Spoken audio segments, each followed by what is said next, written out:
Iran. 14th day of nationwide protests following gas price hikes, fuel rationing. The uprising in Iran is alive as reports continue into the 14th consecutive day on Thursday. Authorities are implementing conditions very similar to martial law in the Iranian capital Tehran and other cities following unprecedented unrest and protests by the Iranian people rising in at least 180 cities checkered across the country. Since the beginning of uprising, at least 450 people are accounted for as killed by regime authorities, along with over 4,000 people injured.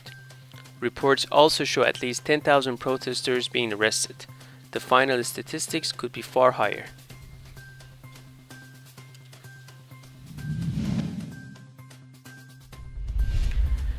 Iran's regime prepares for another crime against humanity. Iranian regime Supreme Leader Ali Khamenei revealed his deep fear of the protests that have shaken the ground beneath his regime in the past 2 weeks, describing them as deep-rooted and dangerous on Wednesday. Khamenei, who was speaking to a group of suppressive forces, ordered his forces to remain alert and present at all places and avoid being caught unawares. Khamenei also implicitly gave his forces the order to fire at will on protesters. This was a deep-rooted, widespread, and very dangerous conspiracy, Khamenei said.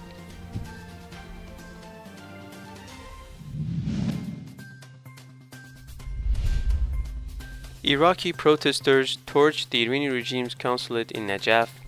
Clashes continue in other cities. Iraqi protesters in the city of Najaf, southern Iraq, stormed and torched the Iranian regime's consulate on Wednesday.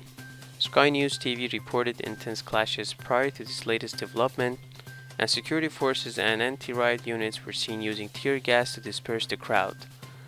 Dozens of demonstrators were injured, and many were complaining of suffocating symptoms.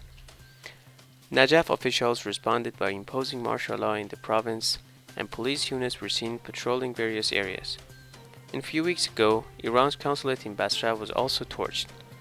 The people of Najaf displayed their utter hatred of the mullah's regime in Iran by insisting on attacking the regime's consulate and setting it ablaze.